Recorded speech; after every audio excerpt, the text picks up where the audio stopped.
Graça e paz, eleito do Senhor, abençoados com todas as sortes de bênçãos. É muito bom poder voltar aqui e falar de mais um tema que para mim foi de suma importância entender, receber a revelação do que verdadeiramente é o jejum que agrada a Deus. E para eu realizar esse vídeo, me veio à memória de uma filha de uma amiga minha, adolescente, aprendendo, né, a fazer coisas, né, na cozinha.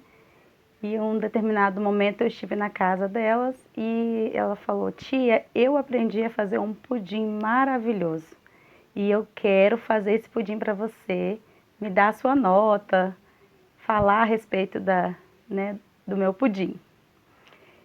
E a mãe rapidamente virou para ela e falou assim: olha, você tem que marcar a hora e marcar o dia, porque ela não fica, a Sara, ela não fica sem fazer jejum.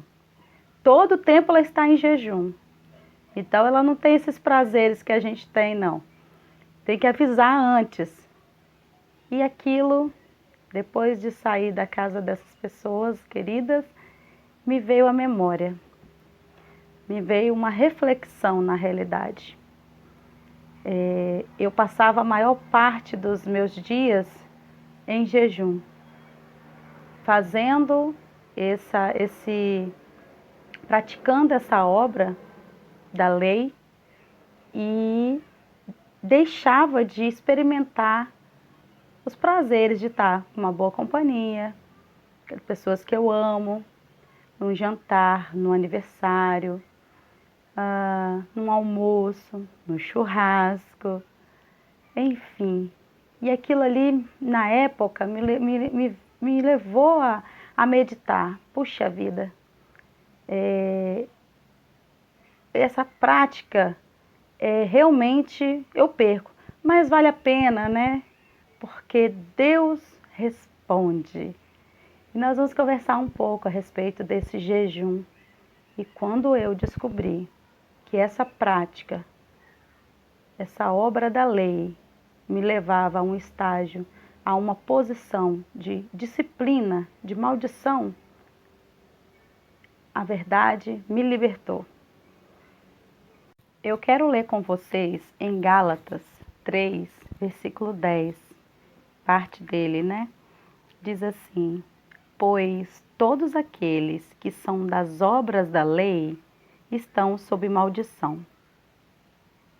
No versículo 11, porque pela lei ninguém é feito justo perante Deus, pois o justo viverá pela fé. E esse versículo me fez entender. Nós estamos no novo pacto. Há um novo pacto. O antigo pacto era da lei. Nós estamos no novo pacto. Então, se nós estamos no novo pacto, tudo que se praticava no antigo, hoje, não tem necessidade, pois a graça de Deus nos basta, correto? Então, se a graça de Deus nos basta, qual é o nosso papel como filhos eleitos, separados, espíritos, né, ministradores dessa graça abundante na terra, que nos é requerido aqui? É o viver a graça de ter recebido essa salvação espiritual e essa salvação da nossa mente, para crer que o Senhor já pagou todo o preço. Então, se eu me condiciono a pagar preço, a fazer jejum, a fazer propósito, a fazer qualquer coisa que foi dado aos judeus, eu entro em maldição. O próprio Deus me disciplina. E hoje nós vemos pessoas que faz e nunca tem. Porque ele coloca ou ela coloca ali naquele ato, naquela cerimônia, a fé que ela precisa para receber algo de Deus. E falando de verdade, se nosso Deus ele é soberano, se tudo está no controle do nosso Pai, ainda que nós façamos alguma coisa aqui na terra para fazer com que Deus mude de opinião, aquilo que nós fomos predestinados a viver. Você acha que o jejum vai mudar o Senhor? Vai mudar o que Ele já estabeleceu? Hoje nós vemos pessoas fazendo propósitos, seja qual for a religião, né? Estão aí se consagrando e numa barganha com Deus, porque eu não vejo uma pessoa fazendo jejum para que ele alimente os órfãos, para que ele, Senhor, eu vou jejuar para ajudar 10 famílias a mudar de vida. Senhor, eu vou fazer um jejum para eu abençoar um orfanato e todas as vezes que eu chegar nesse orfanato, eu quero ser a expressão de amor do Senhor. Eu não vejo isso. Eu vejo pessoas fazendo jejum para obter bens, para obter status, porque quem jejua mais tem um status social dentro da igreja, como o consagrado, a consagrada, ou a divindade, para ser exato. E com isso, homens e mulheres que, por falta de conhecimento, por ignorância, falta de conhecimento, seguem essas pessoas, colocando essas pessoas numa posição que nem o próprio Deus quer que elas estejam. Então, hoje, o jejum é como os da lei. Nós vamos entender um pouco mais, vamos nos aprofundar um pouco mais sobre esse jejum. Com esse jejum praticado hoje, é um jejum do antigo pacto, da lei. O que significou Jesus de Nazaré naquela cruz? Será que não foi suficiente para você aquele sacrifício ao ponto de você ter que fazer consagrações?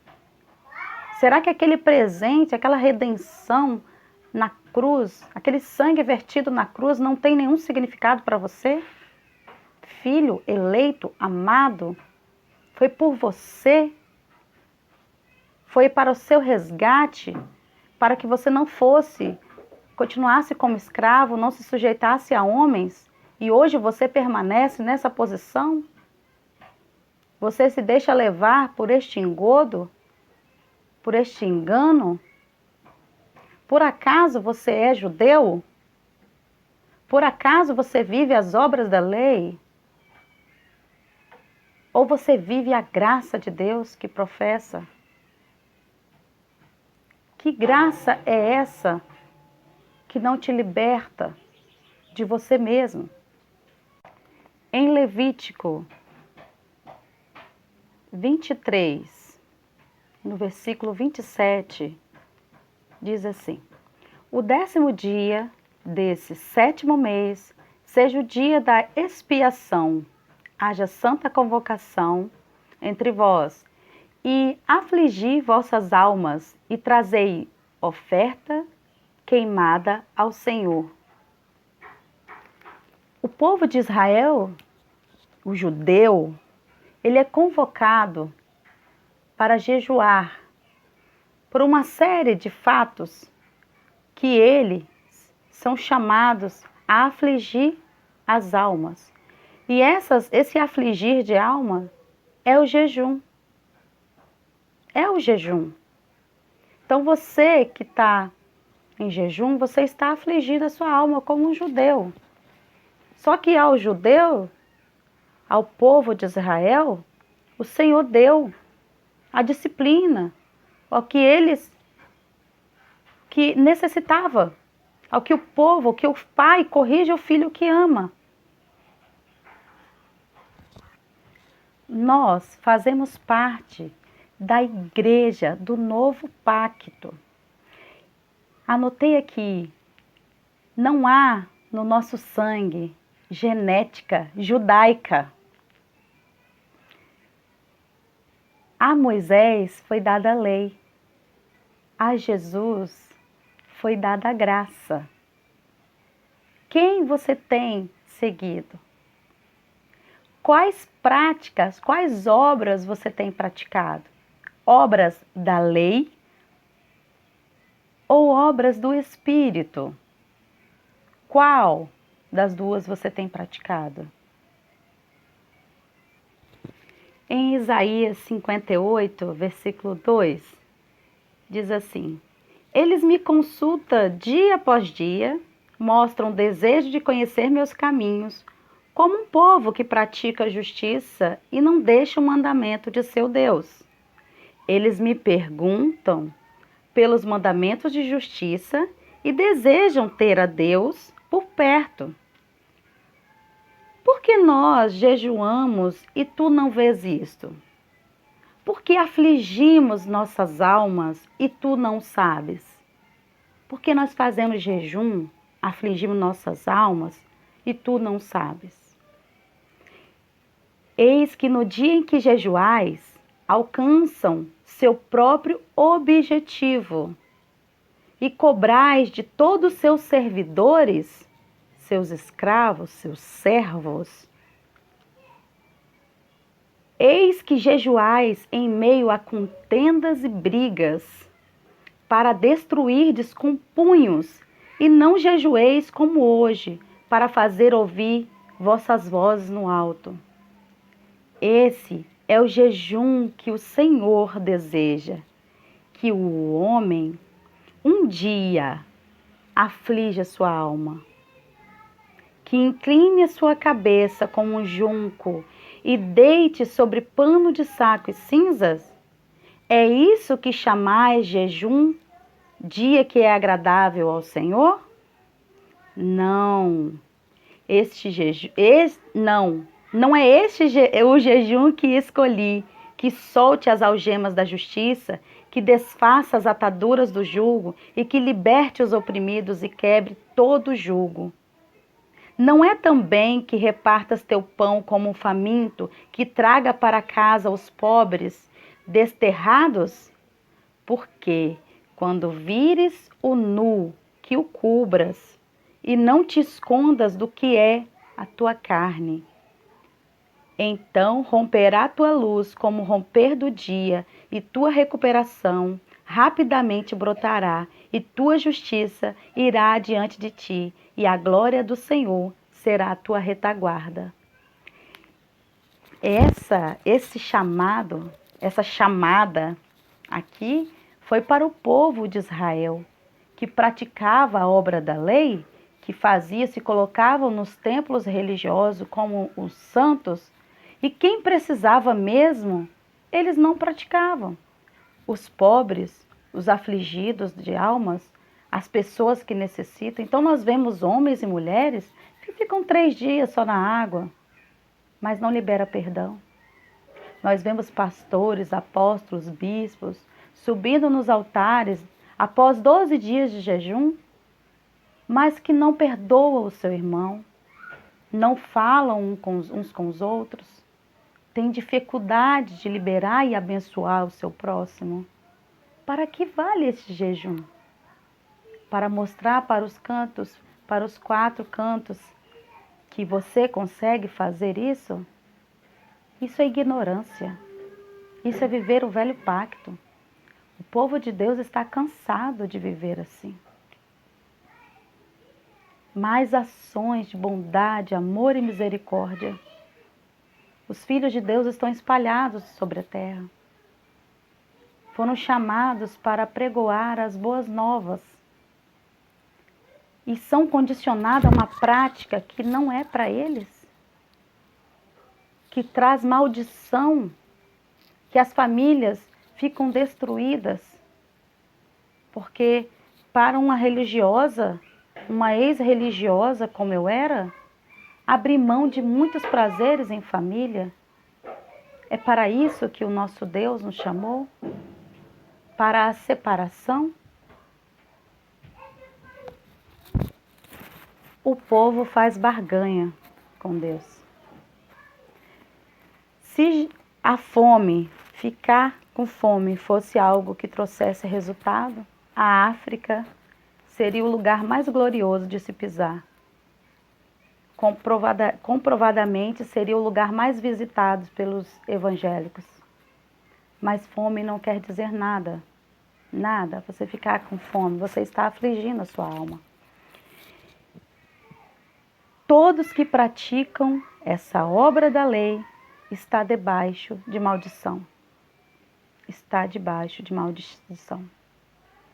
Não é a fome que move o trono. O que move o trono é a fé. É a fé, não é a fome. O jejum é uma prática entre os judeus, independente se o judeu lá em Israel, seja crente ou não crente, o jejum é obrigatório, é lei na nação de Israel.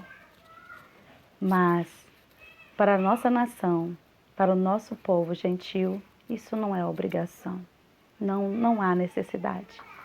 O justo viverá por fé. Para a gente finalizar,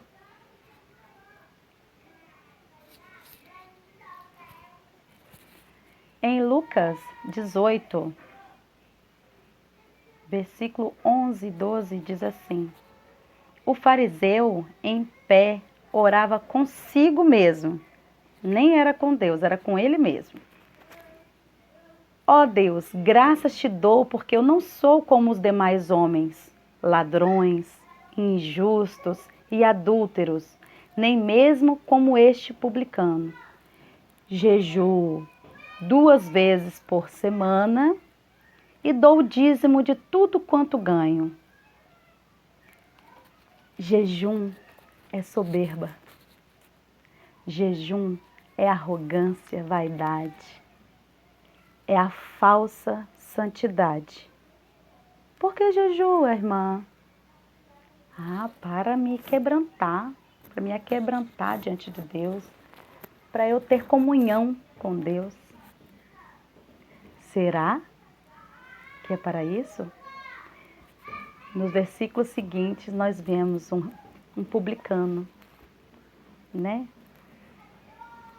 Que se fizesse jejum ou não sabemos, mas provavelmente sim, porque é de Israel, é judeu.